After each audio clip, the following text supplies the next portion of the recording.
ಡಿ.ಕೆ. ಶಿವಕುಮಾರ್ ಅವರು ಇವತ್ತು ತುರ್ತು ಕ್ಯಾಬಿನೆಟ್ ಸಭೆಯನ್ನು ನಡೆಸಿದ್ದಾರೆ. ಮುಖ್ಯಮಂತ್ರಿಗಳು ಬಳಿಕ ಸುದ್ದಿಗೋಷ್ಠಿಯನ್ನು ಕೂಡ ನಡೆಸಿದ್ದಾರೆ. ರಾಜ್ಯದಲ್ಲಿ 60% ಮಳೆ ಕಡಿಮೆಯಾಗಿದೆ. 20 ಜಿಲ್ಲೆಗಳಲ್ಲಿ ಮಳೆ ಇಲ್ಲ. ವಿಜಯನಗರ ಜಿಲ್ಲೆಯಲ್ಲಿ ಸಂಪೂರ್ಣ ಮಳೆ ಇಲ್ಲ. 128 ತಾಲೂಕಿನಲ್ಲೂ ಮಳೆ ಕೊರತೆ ಇದೆ.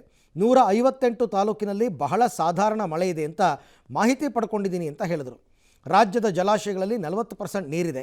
ಕುಡಿಯೋದಕ್ಕೆ ಮಾತ್ರ ನೀರಿದೆ. ನೀರು ಬಂದ ಮೇಲಷ್ಟೇ ರೈತರು ಬೆಳೆ ಹಾಕಬೇಕು. ಸಣ್ಣ ರೈತರ ಹಿತ ಕಾಪಾಡಬೇಕು. 1 ಕೋಟಿ ರೂಪಾಯಿ ಪ್ರತಿ ಕ್ಷೇತ್ರದಲ್ಲಿ ಕುಡಿಯುವ ನೀರಿಗೆ ಬಳಸೋದಕ್ಕೆ ಸೂಚನೆಯನ್ನು ಕೊಟ್ಟಿದ್ದೀನಿ. ಶಾಸಕರ ಅಧ್ಯಕ್ಷತೆಯಲ್ಲಿ ಕ್ರಮ ವಹಿಸಲಾಗುತ್ತೆ. ಜನ ಗುಳೆ ಹೋಗದಂತೆ ಗ್ರಾಮ ಸಭೆ ಮಾಡಿ ಕ್ರಮ ತೆಗೆದುಕೊಳ್ಳೋದಕ್ಕೆ ಹೇಳಿದ್ದೇನೆ. 15 ದಿನದಲ್ಲಿ ಬರದ ಪರಿಸ್ಥಿತಿ ಬಗ್ಗೆ ಕೇಂದ್ರ ಸರ್ಕಾರಕ್ಕೆ ವರದಿ ಕೊಡಬೇಕು. ಹಾಗಾಗಿ ಪ್ರತಿ ತಾಲೂಕಿನಲ್ಲಿ ಸ್ಥಳಕ್ಕೆ ಹೋಗಿ ಫೀಲ್ಡ್ ರಿಪೋರ್ಟ್ ಕೊಡಬೇಕು ಅಂತ ಸೂಚಿಸಿದ್ದೇನೆ ಅಂತ ಹೇಳಿದ್ದಾರೆ. ಈ ವೇಳೆ 15,000 ಶಿಕ್ಷಕರ ನೇಮಕಕ್ಕೆ ಅನುಮೋದನೆ, KPSC ಅಧ್ಯಕ್ಷರ ಅಮಾನತಿಗೆ ಅನುಮೋದನೆ ಕೊಡಲಾಗಿದೆ. ಗೃಹಲಕ್ಷ್ಮಿ ಯೋಜನೆಯಿಂದ ಯಾರನ್ನೂ ತೆಗೆಯಲ್ಲ. ಆಗಸ್ಟ್ ಮೊದಲ ವಾರ ಅಧಿವೇಶನ ನಡೆಸ್ತೀವಿ ಅಂತ ಡಿ.ಕೆ. ಶಿವಕುಮಾರ್ ಹೇಳಿದ್ದಾರೆ.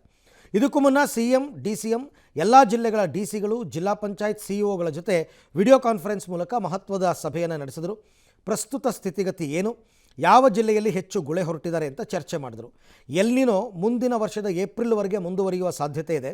ಅಕ್ಟೋಬರ್ ಮತ್ತು ಡಿಸೆಂಬರ್ ನಡುವೆ ಬಹಳ ಬಲಿಷ್ಠವಾದ ಎಲ್ನಿನೋ ಪರಿಸ್ಥಿತಿ ಉದ್ಭವಿಸಬಹುದು. ಗುಳೆ ತಪ್ಪಿಸಲು ಉದ್ಯೋಗ ಕೊಡಿ, ಜೀವ ಸಂಕುಲಕ್ಕೆ ತೊಂದರೆ ಆಗದಂತೆ ಕಾರ್ಯನಿರ್ವಹಿಸಿ ಅಂತೆಲ್ಲ ಎಚ್ಚರಿಕೆ ಕೊಟ್ಟಿದ್ದಾರೆ.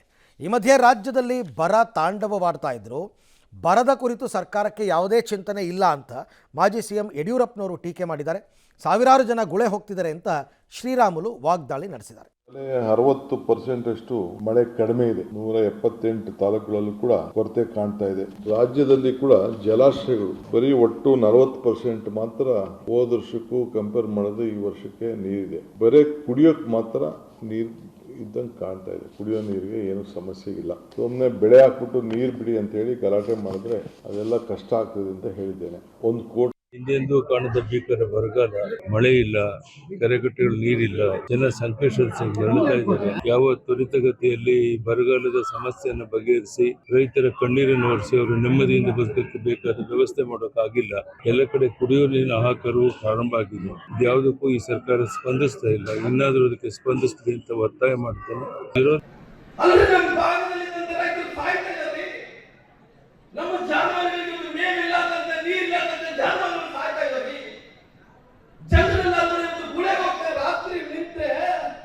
ಇವತ್ತು ಬೀದರ್ದಿಂದ, ಕಲಬುರಗಿಯಿಂದ, ಇವತ್ತು ಕೊಪ್ಪಳದಿಂದ ಸಾಲಾಗಿ ಇವತ್ತು ಕೊರಪಾನ್ಗಳು ಹಾಕೊಂಡು ಕ್ರೂಸರ್ ಗಾಡಿಯಲ್ಲಿ ಹೋಗುವಂತ ಟೈಮಲ್ಲಿ ಬಹಳಷ್ಟು ಜನ ಆಕ್ಸಿಡೆಂಟ್ ಆಗಿ ಸಾಯ್ತಾರೆ.